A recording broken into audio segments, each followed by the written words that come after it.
Record. Listo. Ya ahí estoy grabando la sesión. Listo. Perfecto. Gracias. Muchas gracias. No, a ti, gracias por avisar. Sí, en efectos, exactamente ese es a eso se refiere con la transferencia indirecta de control. Cómo es que la conectividad o las relaciones entre los distintos objetos, entre distintos objetos de las clases que están instanciados en memoria, vamos a poder modificar, ya sea en su heap memory, ya sea de la forma como lo haces, ya sea por herencia, ya sea por abstracción de clases abstractas o de interfaces, es como lo vamos a realizar. Luego sigue la programación funcional, que dentro de nuestra programación funcional lo que hacemos es que asignamos una variable a lo que es una función. El resultado de una función se va a asignar directamente una variable y esto puede suceder de forma síncrona o síncrona, ya sea como lo maneja, por ejemplo, JavaScript, que una función totalmente anónima, se le puede asignar una variable y el resultado de esa variable, el resultado de esa función va a ser asignado a esa variable. Y así va a ser modificable. ¿Cuál es es una muy buena estructura de programación, un buen lenguaje de programación para poder reducir la complejidad a nivel de dependencias entre los distintos objetos y no perder una estructura, un flujo, pues llamémosla así, secuencial de programación y sin tener tantos archivos o tantas dependencias entre distintos componentes, ¿no? Entonces tenemos nuestra función que estará interactuando con otros componentes. Y por lo tanto, tendremos el aspecto importante para podernos concentrar. Todos los aspectos a nivel de paradigmas de programación se enfocan a lo que son las distintas funciones, a cómo es que se van a separar cada uno de los componentes y cómo van a administrar los datos, cómo se van a administrar el flujo de datos dentro de nuestra memoria. Recordemos que todos nuestros programas todos nuestros programas lo que hacen es transformaciones de datos a nivel de memoria temporal o a memoria, llamémosle, permanente, para poder generar un valor, ¿no? Para poder generar un valor. Entonces vamos a continuar con lo que es nuestra programación estructurada, que es exactamente un poco más a fondo de lo que ya hemos estado revisando, que es la programación estructurada nos va a dar ese flujo de datos, como lo hace un diagrama de flujo, lo vamos a poder descomponer y podernos irnos adentrando dentro de cada uno de los componentes que tiene estas funciones. Y estas funciones podemos adentrarnos en ellas de forma prácticamente infinita. Tenemos parámetros de entrada, tenemos uno o varios parámetros de salida y por medio de eso vamos a obtener un cierto resultado hacia afuera. ¿Qué ventajas nos puede dar? Pues cuando tenemos iteraciones y tenemos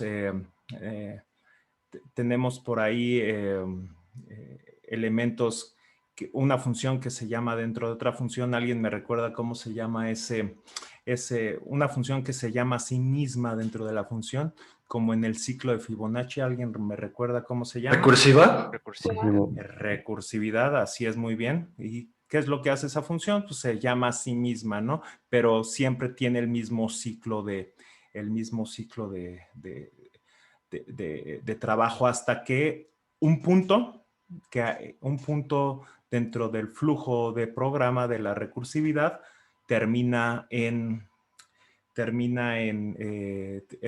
para romper el flujo. Entonces, al romper el flujo, pues se le van asignando cada una de las salidas hacia las distintas llamadas hasta que la llamada principal del flujo pues termina. ¿Cuál es el problema de este tipo de programación estructurada? No es muy extensible, no es fácilmente no es fácilmente escalable, no es fácilmente testeable. No va a ser tan sencillo poder escalar la curva de aprendizaje que tienen cada uno de nuestro software, pues va a ser complicada de entender. Va a depender mucho del expertise de nuestro desarrollador, de nuestro programador, para que pueda entenderse y para que pueda replicarse o mejorarse o bien encontrar alguna especie de los bugs, ¿no? Por eso, a partir de este tipo de programación, si funciona, no lo modifiques, ¿no? Realmente es muy difícil quitar, por ejemplo, dependencias en la vida real, quitar dependencias de, de, de, de deuda técnica. Cuando hablamos de deuda técnica, recuerden que es algo que dejamos de hacer para hacerlo posteriormente como documentación, como pruebas de performance, que posteriormente, si las queremos realizar, pues va a ser el doble de difícil o va a requerir un esfuerzo mucho mayor del que nosotros quisimos realizar. Pero bueno, hasta aquí llegamos en la clase pasada y como tal, bueno, aquí ya no voy a hacer el diagrama de flujo porque ya lo vimos y nos vamos a pasar un poco más de lleno a lo que es la programación orientada a objetos. ¿Alguien me puede decir, bueno, aquí están lógicamente, cuáles son los beneficios de la programación orientada a objetos con sus conceptos de encapsulamiento, el concepto de herencia, el concepto de polimorfismo, el concepto de inversión de dependencias, el concepto también de unas de las arquitecturas desacopladas y desarrollo independiente. ¿Qué es eso? ¿Alguien me puede explicar a qué se refiere con encapsulamiento? Que intentas como agarrar toda la información que necesitas y la procesas en un solo como bloque de código. Es decir, si sabes que estás intentando sumar, vas a hacer como una pequeña función que se dedique a sumar los números y entonces va a ser más fácil deboguear porque solo esa función solo se dedica a sumar números. Ok, bien. O sea, es una función que se dedica a sumar números dentro de una clase que lo que hace me imagino que son operaciones, ¿no? Entonces, Sí. en esa clase hace un conjunto de operaciones, por ejemplo, si yo le llamo calculadora, entonces me imagino que ahí voy a tener funciones o métodos donde se van a dedicar a multiplicar, sumar, dividir y a lo mejor restar, ¿no? Y a Entonces su vez ahí esa calculadora pues es parte de algo más grande y es más fácil como debogar y corregir la calculadora que corregir todo el programa en general. exactamente. Hay ciertas bibliotecas, ciertas referencias que hacen también parte del manejo de paquetes, en el caso que se llame, por ejemplo, de Java, o bien de librerías, donde tú vas encapsulando basado en distintas funciones, ¿no? Los famosos, los, los llamados packages en Java, ¿no? Que forman parte de esos imports, ¿no? Entonces tú vas agrupando, vas encapsulando distintas variables y los vas integrando a nivel de paquetes. Y como tal, bien tú lo dijiste, Daniel, que pues una función, un objeto pertenece a otro objeto y así sucesivamente con el fin de poder generar funciones de mucho mayor trascendencia. Vale. Ok. Muy bien, muchísimas gracias, Daniel. ¿Alguien me puede recordar qué es el concepto de herencia y para qué Es nos sirve? cuando vas a agarrar como objetos o sea, cualidades de un objeto y pasarlas a un objeto inferior, como por ejemplo, no sé, de un mono humano. Un humano tiene años, tiene este tipo de sangre y entonces de ese humano podemos heredar esas cualidades y pasarlas a un oficinista, a un estudiante, porque a fin de cuentas todos son humanos, pero son humanos como diferentes, entonces es como jalar o poner las cualidades en común a Ujú. alguien, a un objeto superior. Pues estamos hablando de una clase, recordemos que tenemos nuestra clase aquí. Esta clase va a ser nuestro padre, ¿no? Y cuando tenemos acá, tenemos nuestra función de hijo, ¿no? ¿Esto es correcto? ¿qué es lo que quiere decir esta función? ¿O qué quiere decir esa relación con este tipo de flechitas? ¿Alguien me recuerda? Por ejemplo, Gerardo, que tú estabas platicándonos. Si no me acuerdo mal, es como de quién le heredas, ¿no? O cómo se Exactamente, relaciona. exactamente, sí, es bien, tú ya me lo habías dicho, es como cómo es que vas pasando ciertos atributos, cómo es ciertos atributos a nivel de métodos, o sea, los métodos y los atributos, aquí yo lo dije mal, cómo es que van a ir pasando de padre a hijo, ¿no? Es, pues, el padre pasará todos los atributos que son eh, públicos y que son friendly, llamámosle así, los privados, ¿no? Sin embargo, podemos utilizar el uso de privados para poder invocar como hijo. O sea, quiere decir que aquí el hijo, la clase hijo, tiene pertenece también a la clase padre, pero que ese hijo puede sobreponer distintos, distintos atributos o distintos métodos para modificar el comportamiento del padre, pero que a final de cuentas un hijo va a ser un padre. Entonces, recuerden, por ejemplo, en Java yo puedo tener dos tipos bueno, más bien es un tipo de herencia, pero yo puedo heredar a distintas clases, ¿no? Por ejemplo, al hijo 2. El padre tiene dos hijos, con hijo 1, un hijo 2. El hijo 1 y el hijo 2 tienen distintos comportamientos, pero como tal, recordemos que si, los dos van a ser padre. Sin embargo, un objeto padre no siempre va a ser un hijo 1, le voy a poner aquí 1, y no siempre va a ser un hijo 2, sino que puede ser que pueda ser alguno de los dos, ¿no? Puede ser un hijo, puede ser un padre. Y entonces entra el concepto de lo que es la abstracción. ¿Alguien me recuerda qué es en Java, qué es una clase abstracta? Es una clase de la que no se puede crear una instancia, tiene que ser implementada ahora sí que un hijo. Exactamente. O sea, yo no puedo generar un objeto que pertenezca a la clase padre. Entonces, ¿esto para qué nos va a servir? ¿Alguien me puede decir tú, Josué? ¿Para qué crees que sirva? O sea, es Pues, correcto lo que tú dijiste, pero en realidad no sé para qué sirva, vamos. pues es cuando quieres definir, bueno, es que compite mucho con las interfaces, porque debes de garantizar que se implementen todos los métodos, pero en esa también puedes declarar qué atributos, digamos, o bueno, las variables, ¿no? Que comparten los hijos, eso no se puede hacer en una interfaz. Ok. Sí, en efecto, o sea, realmente cuando nosotros hablamos eh, de una clase abstracta, lo que buscamos es poder implementar cierto comportamiento dentro de nuestra clase padre.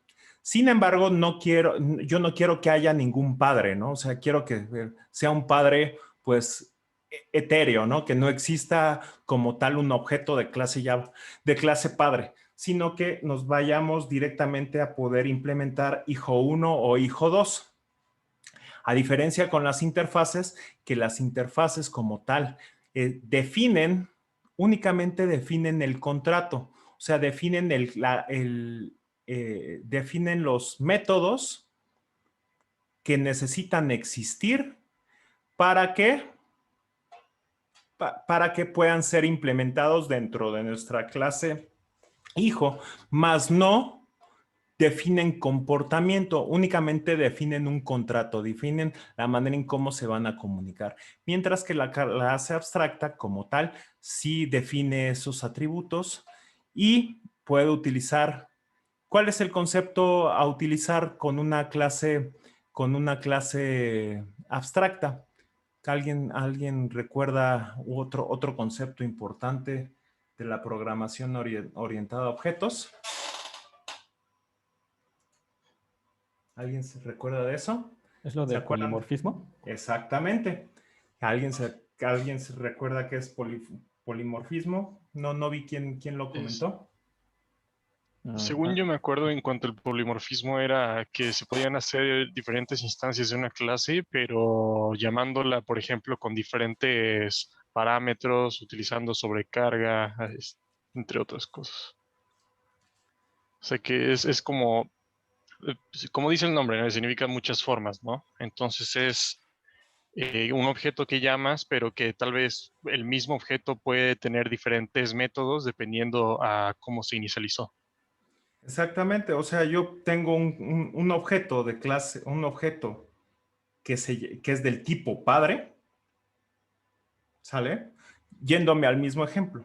Tengo un objeto de tipo padre, pero yo no sé si este objeto, bueno, esta referencia, llamémosla así, esta referencia de tipo padre puede comportarse como un hijo 1 o puede comportarse como un hijo 2.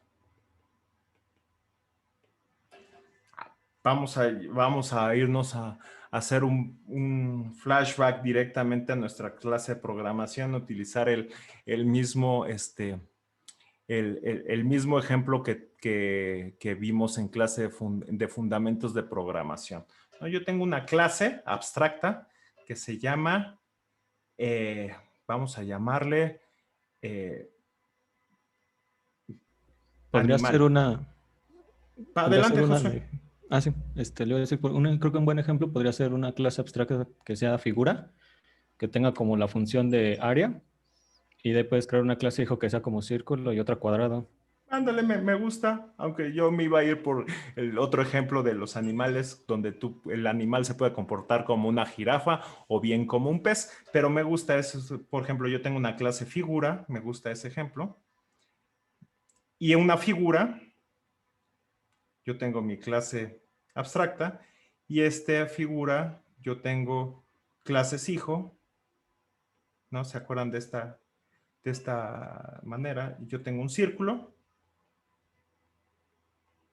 ¿sí? Y yo tengo otra abstracción donde se va a comportar esta figura como un cuadrado, ¿no? Yo soy más sencillo, tú te fuiste por cubo y volumen y eso. Y dentro de yo tengo un área, ¿no? Tú bien lo dijiste. Un área y un perímetro. Son los dos métodos que tengo. Perímetro. Entonces, yo puedo decir una figura, yo lo puedo instanciar como un círculo, ¿sale? Y la figura 2, que pertenecen al tipo figura. 1, este es igual figura 2. Pertenecen a un cuadrado. Entonces, en memoria, la figura 1, a pesar de que pertenece al tipo figura, va a ser un círculo en memoria, mientras que la figura 2 en memoria va a pertenecer a un cuadrado. Entonces, yo lo que hago, cuando hago figura y le pido el perímetro,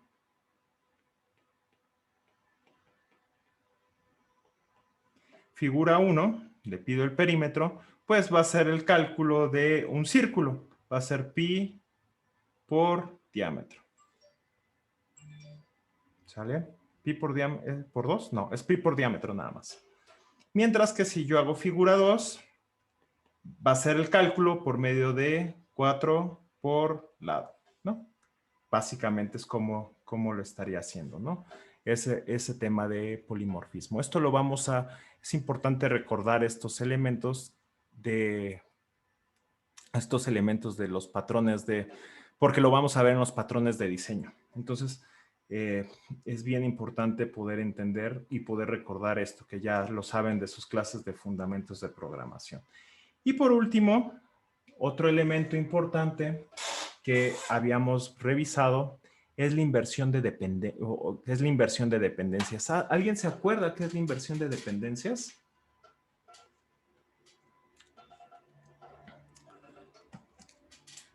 Es lo que platiqué al inicio de la clase, ¿no, profe? Un poco. Cuéntame, Rafael. Que era lo que habíamos visto en el diagrama incluso, que de nuevo, que era como lo de esa cascada, que en un esquema tradicional, pues lo chico depende de lo grande, pero gracias a la programación y el paradigma de orientado a objetos no necesariamente tiene que ser así, sino que lo chico puede ser independiente de lo grande y puede ser por lo mismo desarrollado de forma independiente. Sí, esa es la inversión de dependencias. En efecto, está muy metido en este diagrama. O sea, tienes una clase principal y le vas pasando las dependencias al que sigue, luego al que sigue, y luego al que sigue, y luego la dependencia sube, ¿no? Entonces se va invirtiendo esa dependencia hacia arriba, ¿no? Entonces, como bien lo dijiste, es cómo va a ir subiendo esas dependencias. Regularmente, como se realiza esto, es a nivel de interfaces. Tienes tu interfase. Recuerden que una interfase puede ser, pues, un objeto o una clase puede tener varias interfaces y estas interfaces tú le puedes asignar. Denme un segundo. Aquí estoy.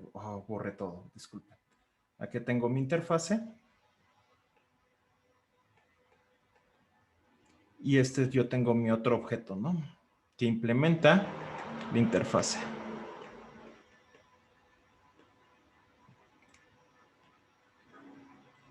Y tengo un llamado principal que le voy a poner main. Entonces, cuando yo mando llamar a mi interfase, le voy a poner de referencia int1. Entonces, esta va a ser referencia a lo que es el objeto, a la clase objeto, o al objeto al new object, ¿no? Vamos a llamarlo así.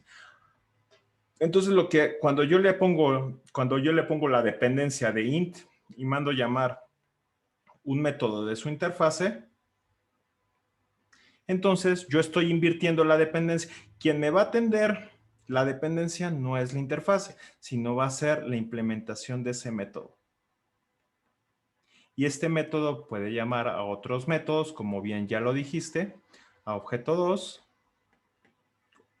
que le va a ir pasando cada una de las dependencias dependiendo de esto. Esto se utiliza para tener un bajo acoplamiento entre main y entre objetos. ¿Sale? Más o menos cómo nos va a estar funcionando. Entonces aquí no quiero hacer una clase de fundamentos de programación, pero básicamente es cómo es que lo está tomando. Pero muy bien, muchísimas gracias, Rafael. Y pues otro punto importante que permite desacoplar, ¿no? La utilización de objetos, la utilización de herencia, de objetos, perdón, la utilización de interfaces, la utilización de dependencias, la utilización también de paquetes, como bien ya lo había comentado, creo que fue Daniel, con el uso del encapsulamiento yo puedo ir teniendo, puedo ir metiendo entre distintas clases y dependencias dentro de cada uno de esos métodos, puedo ir desacoplando cada uno de sus códigos y puedo hacer que también tenga distintos equipos de desarrollo. Básicamente sería eso. ¿Vale? ¿Hasta aquí alguna pregunta, duda? Ok. Perfecto. Luego viene la programación funcional. Recuerden cuando ustedes vieron a nivel de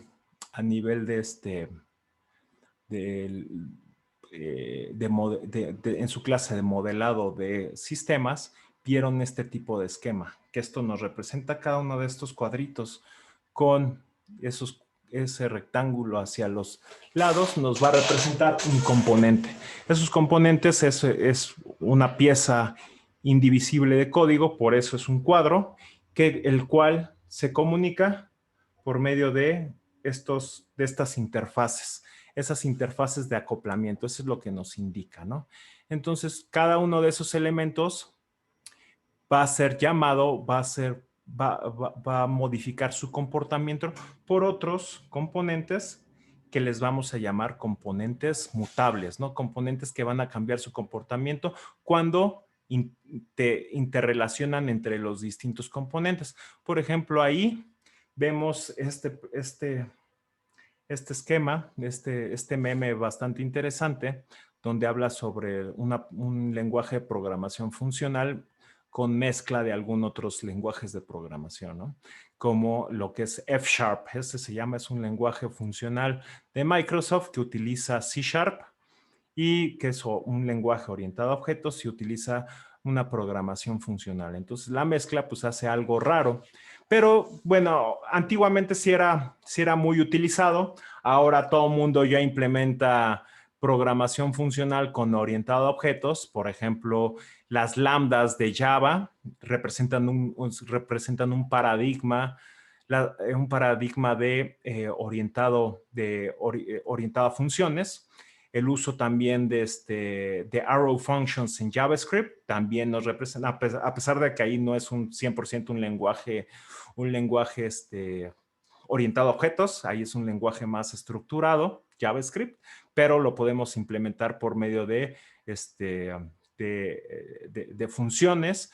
El uso también, por ejemplo, en algunos otros esquemas, como en Python, cuando tenemos, ¿cómo se llama en Python? Clases también se llaman lambdas, en efecto. Y dentro de una función o dentro de una estructura de una función podemos meter pequeñas funciones anónimas y eso nos va a representar este tipo de programación, ¿no? Antiguamente sí era como algo menos estructural, pero bueno, ya es algo más tradicional porque la verdad, la ventaja que tenemos con este tipo de componentes, pues es bastante robusta, ¿vale? ¿Dudas hasta aquí? Ok, perfecto. Todo bien, todo bien. Bien, ahora vamos a hablar sobre los atributos de calidad. Ya lo leyeron por ahí y sin embargo, me gustaría platicar un poco porque esta como tal es la base de lo que es una arquitectura de software. Todo lo que nosotros vamos a hacer, todas las decisiones arquitectónicas que vamos a tomar, todo el análisis arquitectónico que vamos a hacer, van a ser enfocados a atributos de calidad, ¿no? O sea, vamos a poder describir a nuestro software con el hecho de que esto tiene que cumplir con ciertos estándares, ¿no? O sea, por ejemplo, llamémosle así estándares o estereotipos, ¿no? Sabemos que, no, por ejemplo, un edificio pues tiene que ser más de 4 pisos. Entonces ya establecemos un cierto estándar, ¿no? O bien una persona sana, sabemos que tiene 2 brazos, tiene dos piernas y en fin, así, ¿no? Y pues cualquier detalle ahí, pues se considera pues a lo mejor como alguna enfermedad o se tiene que considerar con una atención adecuada basada en ese tipo en el tipo de padecimiento que uno tiene, ¿no? Sin embargo, cuando estamos hablando a nivel de código, pues tratamos de describirlo de esta forma. ¿De qué va a depender de esa descripción? Va a depender de los requerimientos funcionales. Eso es un punto importantísimo.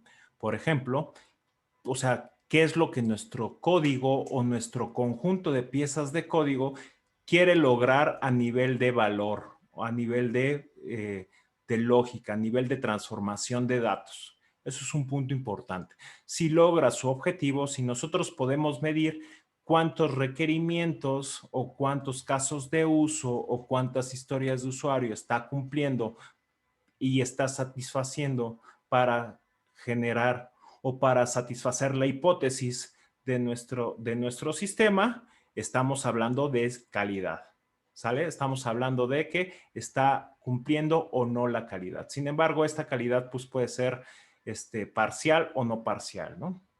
Puede ser, a lo mejor me hace falta llegar, necesito yo implementar un roadmap de funcionalidad y esto me va a requerir cierta cantidad de esfuerzo. O sea, me va a requerir que yo tenga N horas de programación, pueda dedicar N cantidades de recursos, tenga que implementar N cantidades de decisiones.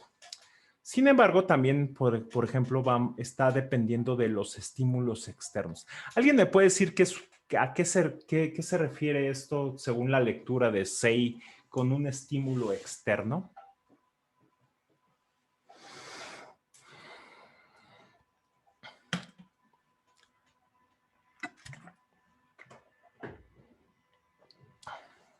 Puede ser como el ambiente físico, ¿no? Que influye en tus decisiones arquitectónicas, porque, bueno, pues depende del proyecto que vas a realizar. A lo mejor y las instalaciones físicas literalmente tienen implicaciones severas sobre el diseño que debes de realizar. Sí, en efecto, tienes toda la razón. O sea, simplemente el hecho de, por ejemplo, la cantidad de programados que yo tengo, los recursos que existen, los recursos monetarios para poder realizar un software son importantes. Dentro de los programadores, ¿qué es lo que conocen? ¿Cuál es su expertise? ¿O en qué tienen experiencia? ¿O qué es lo que desean aprender? ¿Cuáles son los constraints que tengo?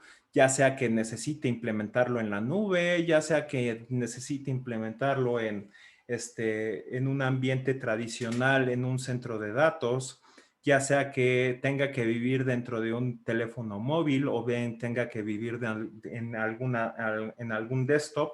Todos esos estímulos que no son requerimientos propios funcionales, porque el requerimiento propio funcional satisface lo que debe de realizar el software a nivel de operación. O sea, por ejemplo, me refiero a una calculadora que sume 2 más 2. Lo que hace el requerimiento funcional es que sume 2 más 2 y que sea 4.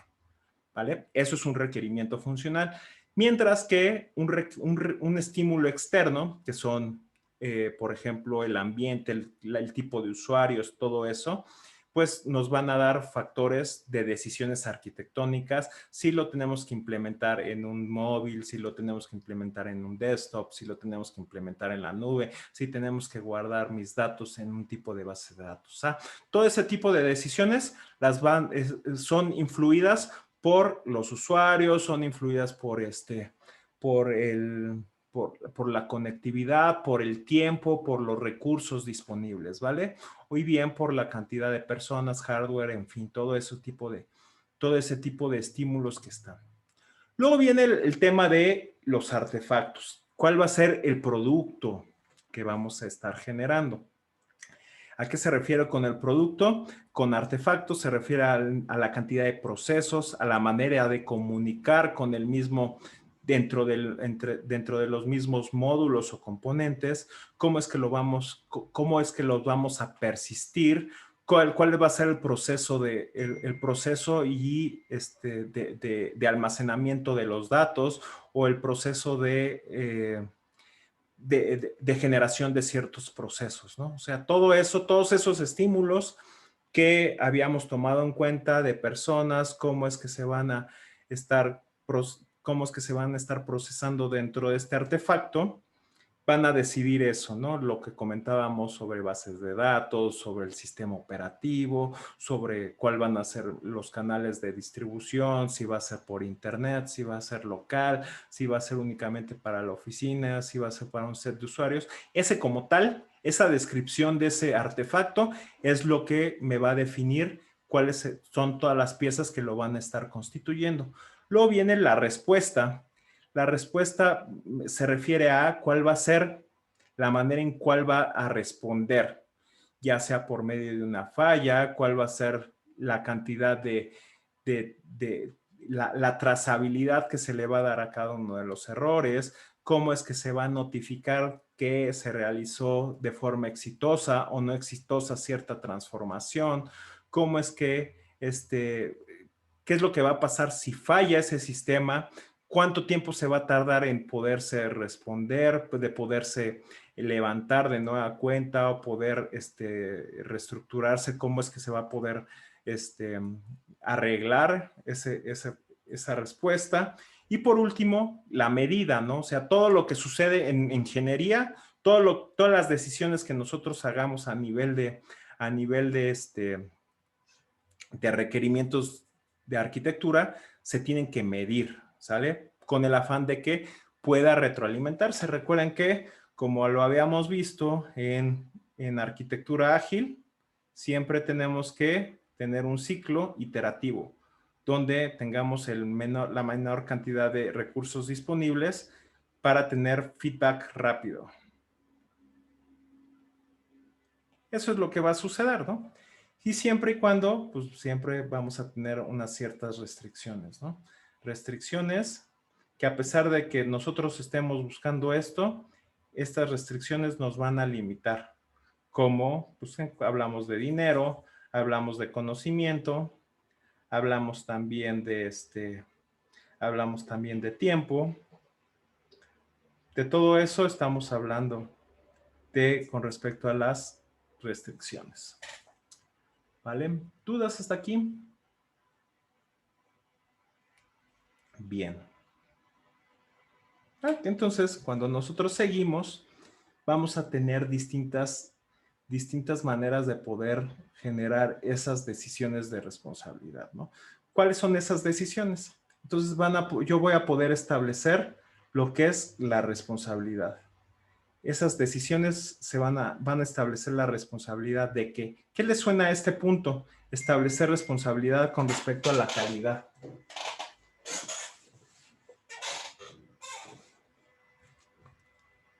¿Alguna idea?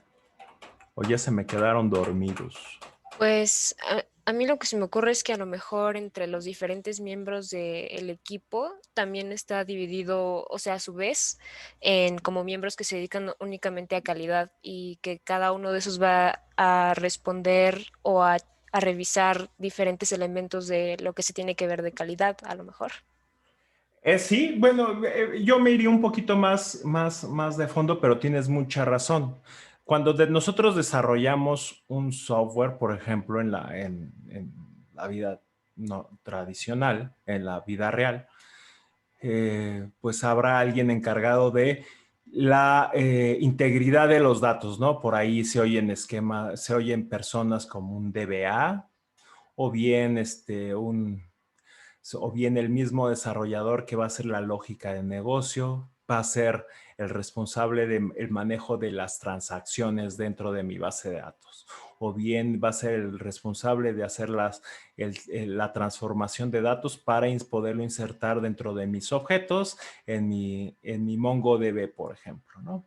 O la selección de la cantidad de documentos que voy a insertar, por ejemplo, en DynamoDB, ¿no? Por ejemplo, hablando de distintas bases de datos. ¿Y cuál va a ser su responsabilidad? No nada más es desarrollar funcionalidad, no nada más es decir, ok, pues ya se insertó, sino que tiene que medirse, pues, de que esa respuesta, de que el tiempo de guardado va a lo mejor de un objeto en base de datos, pues tiene que llevarse en n cantidad de segundos o en n cantidad de microsegundos o milisegundos.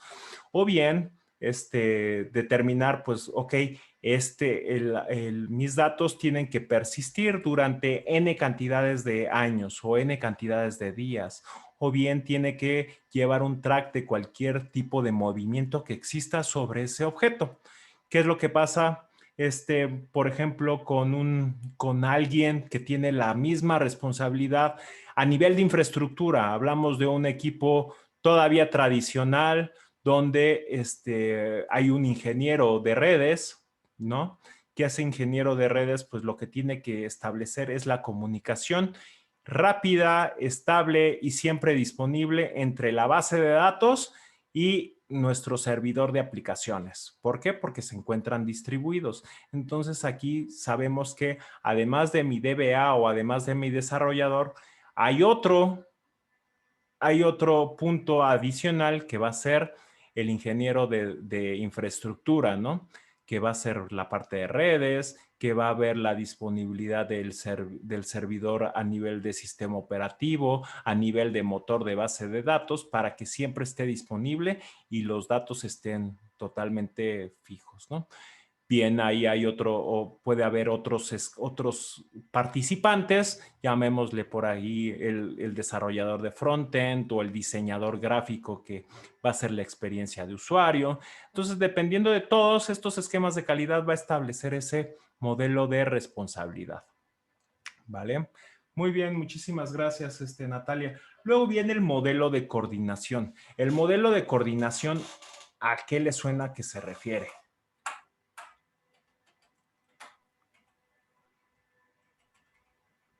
¿Alguien tiene alguna idea? Mecanismos que hacen que distintos elementos del software sistema pues puedan interactuar entre ellos.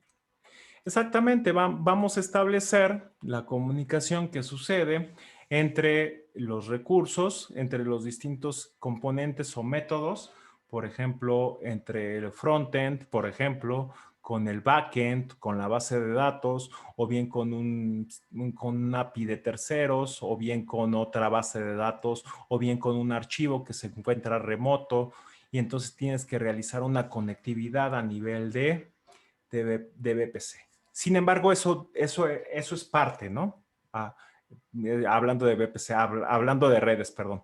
Eso es parcial, sino también hay un modelo de coordinación entre distintos elementos. Por ejemplo, cuando una clase tiene que invocar a otra clase, entonces hay coordinación a nivel de runtime de cada una de estas clases. Por ejemplo, por ahí hablábamos creo que fue Gerardo que mencionó sobre el tema de inversión de dependencias.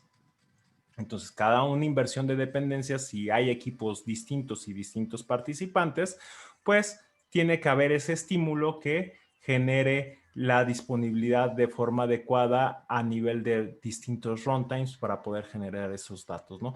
El modelo de datos bien puede ser a nivel de datos, a nivel de clases, o bien puede ser a nivel de infraestructura o a nivel de redes, con esa comunicación de lo mismo que ya habíamos estado hablando. ¿Cómo es que se van a transformar los datos a través del tiempo? ¿Vale? Luego viene la administración de recursos. ¿Cuántos recursos? Al hablar estamos hablando de un aplicativo o estamos hablando de un software, todos los recursos son limitados, ¿no? A nivel de infraestructura tradicional, estamos hablando de que tenemos una computadora, un servidor tal, con capacidades limitadas. Si nos vamos a la nube, por ejemplo, estamos hablando de un modelo, pues, donde nos limita, pues, la elección de nuestros servicios que vamos a estar utilizando, o bien nos habilita también nuestra cartera, ¿no?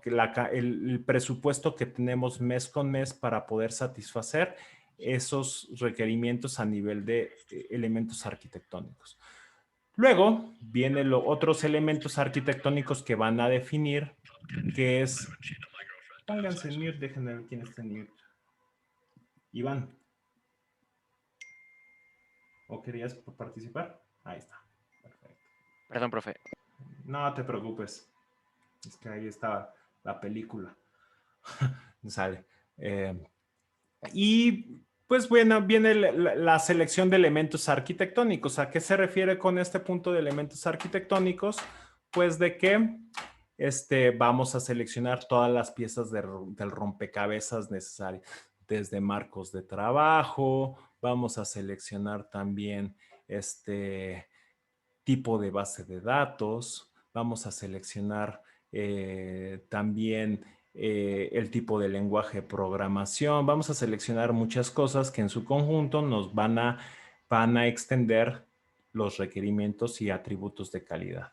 Y luego viene todo el esquema de decisiones oportunas, de construir decisiones oportunas a través del tiempo, ¿no? Entonces, cada una de las decisiones, pues vamos a ir transformándolas. Lo que habíamos hablado de Lean Software Development. Vamos a ir tomando ciertas decisiones donde pues tienen que ser lo más ágiles posibles, tienen que ser lo más oportunas basadas en el estímulo que viene desde el exterior de nuestros usuarios, del ambiente, de las tendencias, de las tendencias de la industria o de las tendencias que existen en el mundo de TI, las vamos a ir tomando y tienen que ser lo suficientemente elásticas, ¿no? ¿Para qué? Pues para que tengamos siempre un software donde muchas veces no caigamos en códigos o en un aplicativo que se vuelve legado, ¿no? Muchas veces me ha tocado trabajar, bueno, siempre me toca trabajar con sistemas legados y un sistema legado en la industria le llamas a un aplicativo, a un conjunto de piezas de código donde no tiene la mejor documentación, ya tiene librerías que no son lo suficientemente robustas, que no son lo suficiente, no están actualizadas, ya son paradigmas anteriores de programación o frameworks que ya no son muy utilizados y que para realizar un cambio de estos frameworks, una actualización de estos frameworks, porque prácticamente hay que rehacer todo el aplicativo. Entonces, esas decisiones que no son tomadas oportunas, pues, o que no son las mejores decisiones de arquitectura, pues, provocan pues que la calidad de nuestro software o la calidad de nuestra arquitectura se vea totalmente mermada. Y por último, la elección de la tecnología, ¿no? Podemos elegir cualquier tipo de forma de despliegue, podemos elegir cuáles son los frameworks, podemos elegir mucho de ese tipo de elementos y será más fácil llegar a un cierto nivel de madurez dentro de nuestro software, ¿no? O bien simplemente son las herramientas que van a potenciar o van a catalizar de mejor manera lo que nosotros queremos lograr, ¿no? Por ejemplo, ahí en la actualidad, muchas de las tendencias de desarrollo, por ejemplo, a nivel de móvil, y eso empezó hace fácil como yo creo que ha de tener como unos 8 años, donde la tendencia es para poder desarrollar mucho más ágil, vámonos por frameworks híbridos, que son aplicaciones web, por ejemplo, donde se convierten en aplicaciones híbridas nativas, ¿no? Por ejemplo, con React Native, el uso de Ionic o el uso, por ejemplo, de Raw Mobile, todos esos tipos de frameworks que facilitan el desarrollo, generan agilidad, pero estás teniendo un drawback con ese tipo de arquitecturas. Porque a lo mejor la manera en cómo las vas a extender ya no son las más fáciles, no tienen el mejor performance y afectan a este tipo de decisiones de arquitectura. ¿Vale? ¿Alguna duda hasta aquí? ¿Alguna pregunta hasta aquí? Ok, bien. Profe, yo tengo una pregunta. Dime, Juanjo. ¿Hay arquitectos de QA? O sea, porque sé que hay posiciones específicas, ¿no? De QA que solo se ponen a dedicar código y pruebas y hacen hasta pruebas automatizadas de matrices y todo eso. Pero hay como una posición tal cual como de un arquitecto de QA que defina todas esas arquitecturas de las pruebas de matriciales y todo eso. Yo no he escuchado. Bueno, es que ya... Déjame pensar bien la respuesta sin caer en un bias de nada. Yo no he escuchado la posición de arquitecto de pruebas. Yo he escuchado la posición de líder de pruebas. Esa posición de líder de QA, que es muy enfocado a realizar pruebas en sus distintos niveles, como son de pruebas de integración, pruebas funcionales, pruebas unitarias, pruebas pruebas automatizadas, en fin, hay muchos tipos de pruebas, ¿no? O bien también los temas de como le dicen, de code coverage y calidad de código, todo eso. pues es a nivel de desarrollo de pruebas. Sin embargo, ya muchos de los conceptos se están metiendo, ok, pues es el arquitecto de pruebas, ¿no? Sin embargo, no es como tal un arquitecto. ¿Por qué? Porque no está determinando en las cuatro perspectivas de la solución que van a encontrar, y luego lo vamos a ver con Rational, que hay 4 tipos, ¿no? Que es a nivel de aplicativo, o sea, de código, que es a nivel de despliegue, a nivel de caso de uso, que es la vista principal, a nivel de módulos y a nivel de infraestructura, que son básicamente esos cuatro aristas de la arquitectura. Y como tal, pues no, o sea, caen dentro de otros factores. Y ahí hay un tema muy fuerte metido, por ejemplo, a nivel de DevOps, ¿no? Y lo que platicábamos un poco a nivel de la cultura. De la cultura organizacional y la cultura de desarrollo dentro de un equipo de desarrollo. La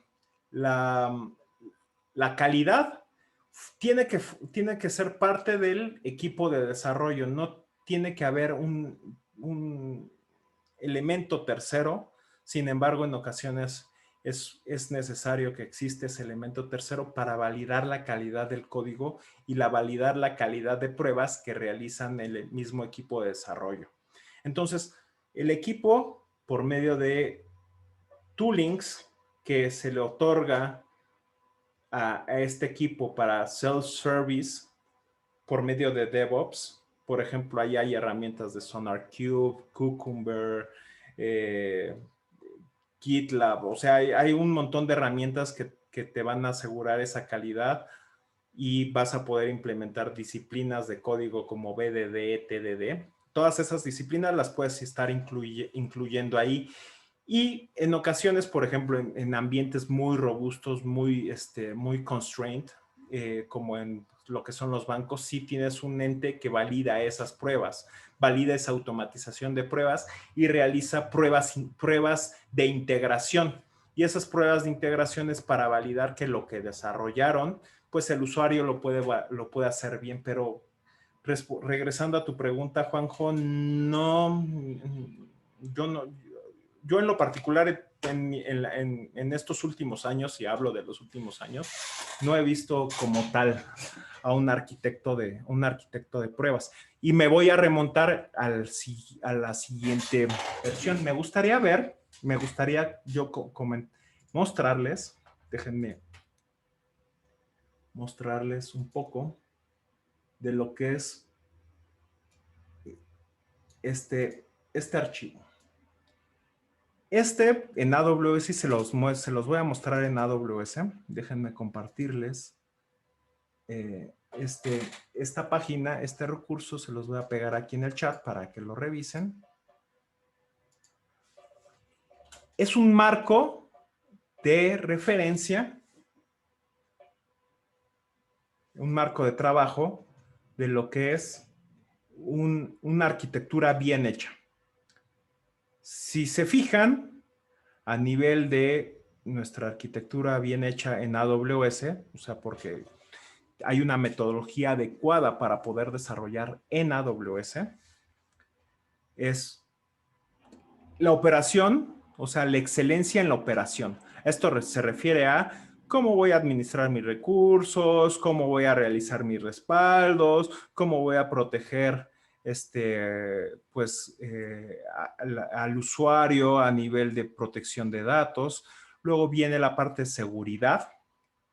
Dentro de la parte de seguridad viene temas de encriptación, temas de compliance, temas de protección a nivel de, por ejemplo, de redes, a nivel de transmisión de datos de una región o de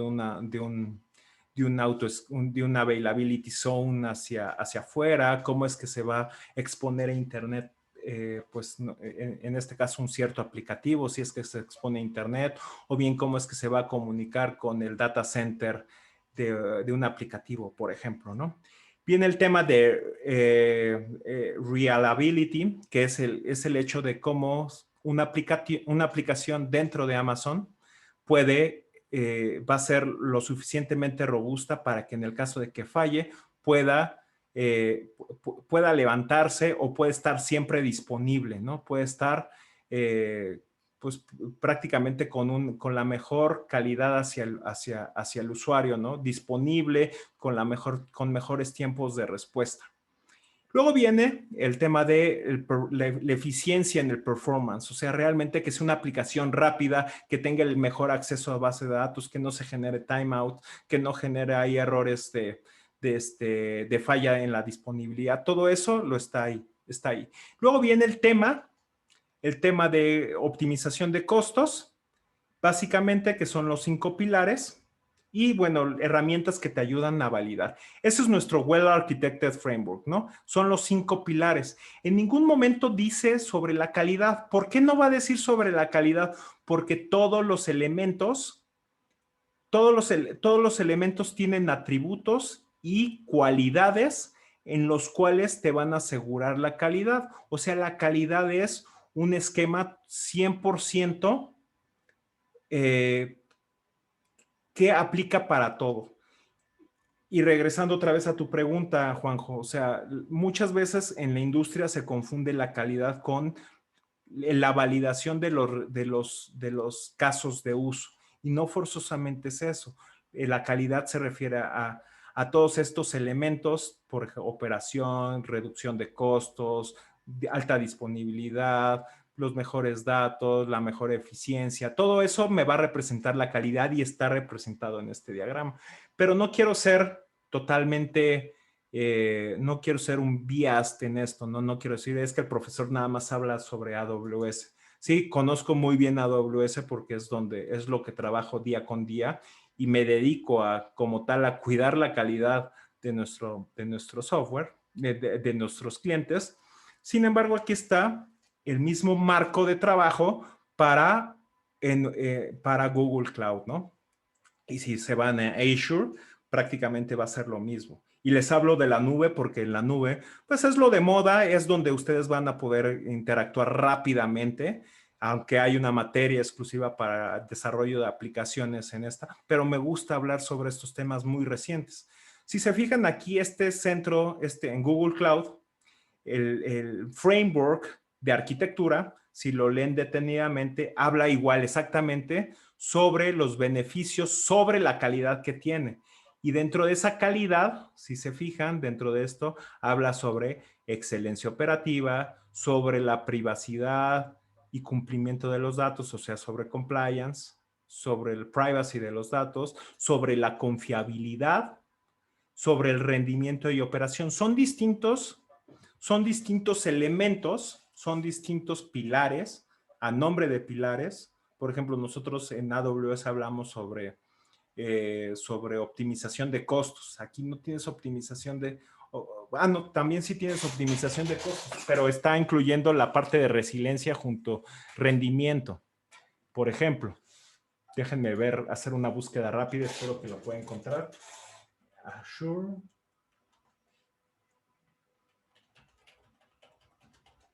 Seguramente está. Déjenme así, aquí está. Y vamos a ver cómo todos estos elementos, aquí está el de Azure. Me gusta mucho el tema de la nube, por eso se los comparto. Ahí está, déjenme, ahí está. Entonces, si se fijan, estos son los pilares de una buena arquitectura en Azure, ¿no? Por ejemplo, habla sobre optimización de costos, operación, excelencia en la operación, performance, reliability, seguridad. Prácticamente si se fijan, todos son muy, muy similares. Y estos como tal, si lo lees aquí detenidamente, aquí si se fijan, y lo voy a hacer grande, habla sobre calidad. Esto es calidad, o sea, la arquitectura como tal, hacia donde quiero llegar, no importando si es nube o no es nube o todo lo que ustedes le quieran poner, estamos hablando de que, ups, se cayó mi iPad. Estamos hablando de que todo lo que hagamos y las decisiones que tengamos en la nube o on-premise, se van a remontar a calidad.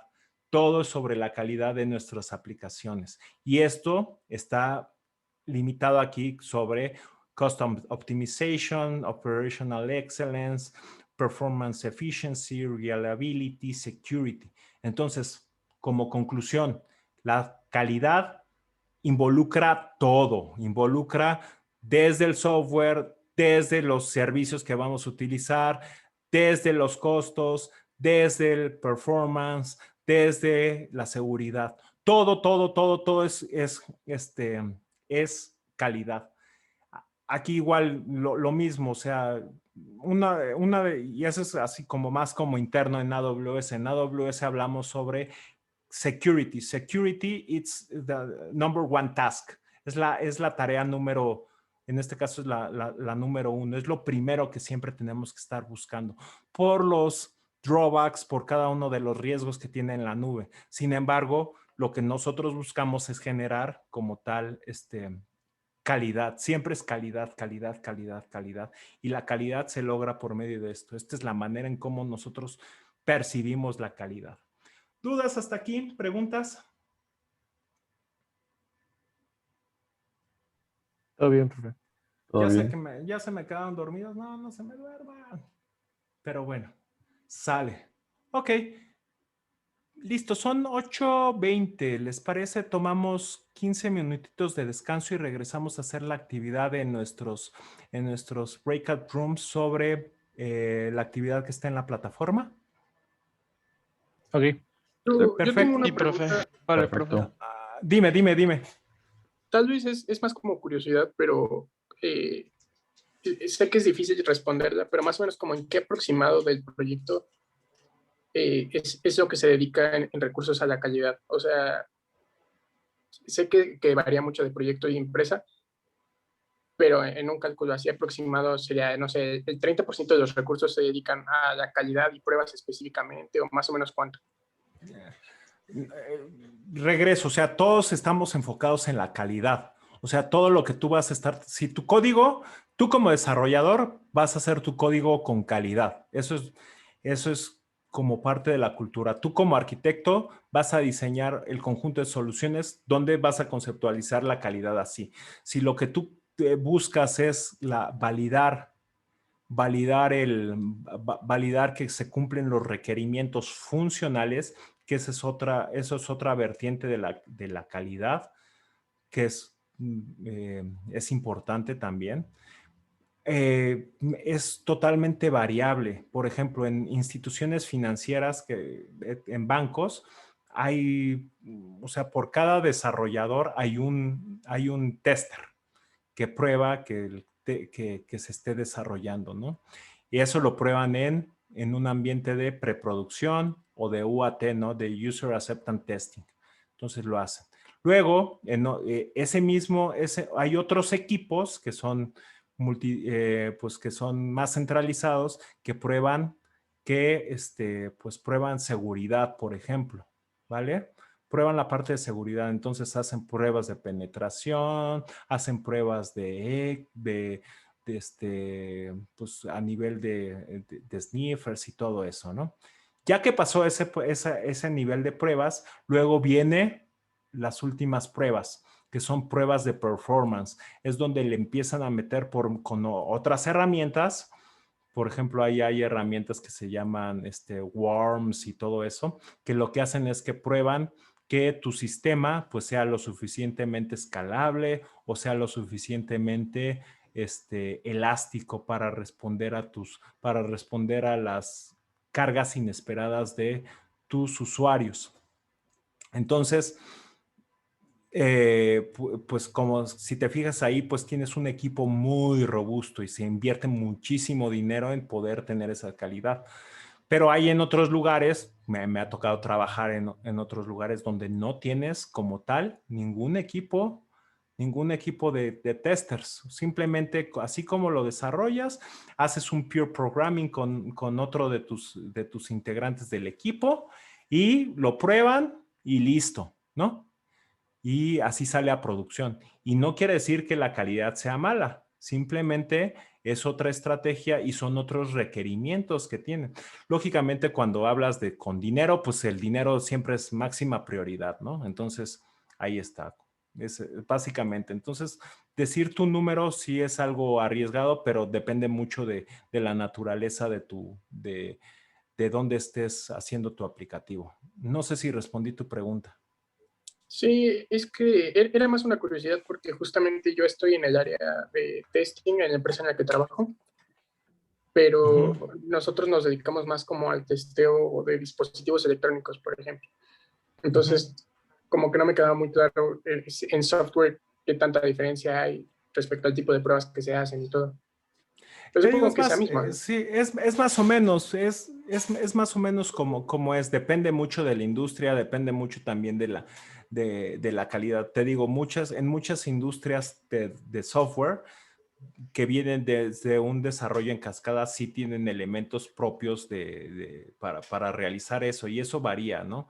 Eso varía, pero varía de la cantidad de personas que tienen. Por ejemplo, cuando trabajas sobre RUP o cascada, si tienes un equipo, por ejemplo, me ha tocado trabajar con equipo de 10 desarrolladores y 2 están testeando. O sea, 2 al terminar el flujo, cuando se va a liberar a producción, testean, realizan esas pruebas y posteriormente ya se pasa a producción. O prueba el usuario y pasa a producción. Pero es variable. Un número es muy arriesgado decirte. Pero es muy similar. Perfecto. Muchas gracias. Sale, Edgar. Pues, ¿les parece que regresemos? Son 2:20, regresamos 2:20? 8:20, 8:25, regresamos 8:40, ¿les parece? 15 minutos de descanso. Sí, Sí, profe. Sí, profe, perfecto. Vale, sí, excelente. profe. Ahorita nos vemos.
Pues listo.